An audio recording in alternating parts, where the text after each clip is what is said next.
Hello and welcome to another episode of The Way We Saw It. This vlog is from Puglia. We are going to show you 8 destinations in Puglia and the area. One of them actually is in Basilicata, not in Puglia. So follow us on this journey.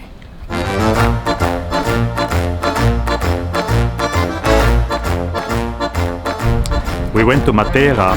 That's an Italian town in Puglia that has a very troubled history. That's the town of the Sassi. The Sassi are caves where people used to live all the way until the early 50s, until the Italian government realized that that's the shame of Italy. They lived in such poor conditions, then new housing was built for them. So if you come to this town, this is absolutely worth a detour.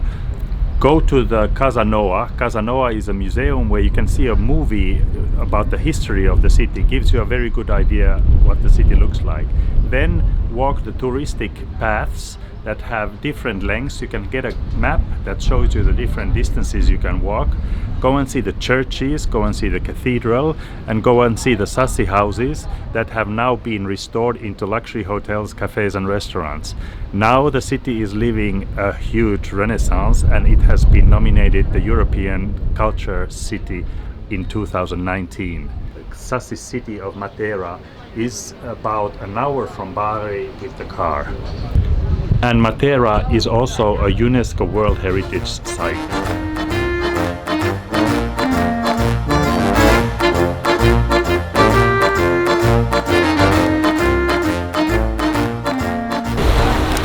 This is Trani. Trani is about 45 minutes north from Bari, and it has a lovely seafront promenade, a beautiful park with a really run-down Lido, and a marina with fisher boats and a lot of fish restaurants. This city also has a Swabian castle like Bari, and it also has a cathedral with a whitewashed rocks against the blue sea. And the cathedral also has St. Nicholas bones, just like the cathedral or the basilica in Bari. This place must be beautiful during the night, and during the high season very crowded.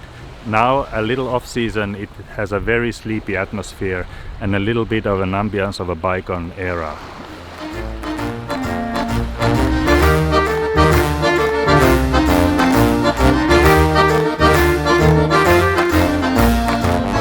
This is Castel del Monte, built on a hill in the middle of nowhere actually, built by Frederick II, who was the Emperor Frederick II, King of Germany, Sicily and Jerusalem, built on the 13th century, and nobody really knows why it has been built. It is on the crossroad of no strategic road, it has no town in the area, so it remains a mystery why King Frederick built this thing. It has a perfect octagonal shape and 8 octagonal towers, and it also contains what is believed to be the first water toilets in Europe. And it hosts a few occasional art exhibitions. The entrance is 10 euros to visit the whole thing. And this is Alberobello. This is a very surprising place. It looks like a hobbit town or a film set, but it's not. It's real. It's from the 17th century when it was heavily taxed to build cities. So the locals, they built houses with removable roofs. These are not fixed, so they can be easily and quickly removed. So when the authorities came here, they took the roofs off and looked like very poor people and didn't have to pay taxes.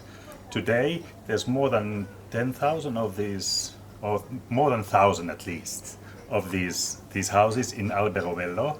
There are elsewhere also, but this is the biggest concentration.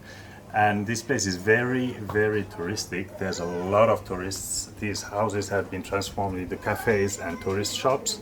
Some areas are still inhabited by local people. Alberobello also has a very surprising graveyard, or a graveyard, which reminds us actually from the graveyard of Punta Arenas. You can have the film. You can see the film here, and also the graveyard in Buenos Aires, where Evita Perón is buried. probably a must-see this place from Puglia. If you can avoid the tourist masses, come later in the afternoon when they are starting to leave. We are now in Locorotondo, which is a little village, which is a little bit elevated. So from the top, or here from the viewpoint, you have a beautiful view over the Puglia area. You can see more trulli houses behind me in the distance, and also a lot of wine grapes. The village itself doesn't have much to offer except from a few beautiful old churches which you can visit. It takes you probably around 40 minutes to an hour to explore this village. If you don't have enough time, this might be one destination you can skip, but if you have enough time, come here. It's really beautiful to explore.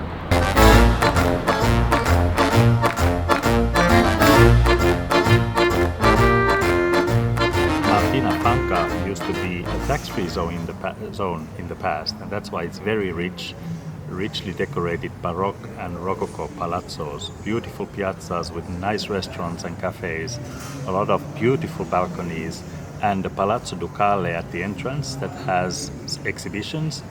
At this time when we are here, there is a Picasso exhibition. Here they show pottery, and then in Ostuni they have paintings, so it's a split exhibition. Martina Franca is really worth a visit. It is at the highest point of this area, and it used to be founded by people who were fleeing the Arabs that invaded Taranto at the coast. Really a beautiful place for a lengthy lunch. We are in Monopoli. Monopoli is a beautiful little city located directly on the Adriatic coast. And it has a beautiful old town with a lot of alleys where you can stroll through. It has a beautiful cathedral, very beautifully decorated from the inside. A castle which currently hosts a photo exhibition, but it was closed. They only open again at 4 in the afternoon. And a lot of seafood restaurants, of course, because it's so close to the sea. We saw beautiful fish being prepared and served on the plates. If you favor something else than pasta. And an amazing ice cream place called Cafe Roma. And Cafe Roma had, in the morning when we came, they just filled in all the fresh ice cream and the most amazing flavors I've ever seen. So we just had an ice cream there. The coffee is not so good, but can't have everything. This is Monopoli.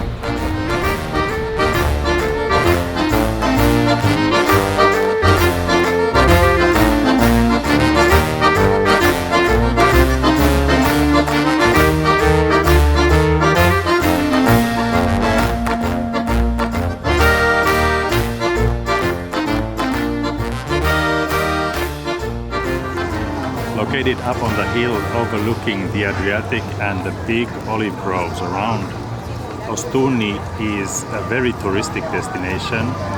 However, it has a beautiful old town with a large cathedral, some nice squares, a lot of restaurants and bars, and a lot of shops.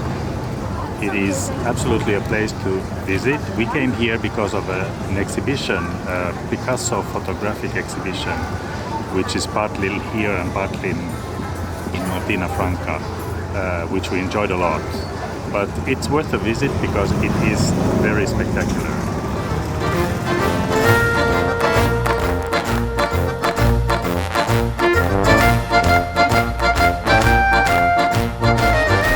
This was our stroll through Puglia and beyond. Only 8 destinations. There is so much more to see. There are more videos from us from other destinations in Puglia, earlier videos and more videos to come. Thank you very much for watching. If you like this video, why don't you share it somewhere on your social media, and subscribe please to our channel. See you soon. Safe travels always.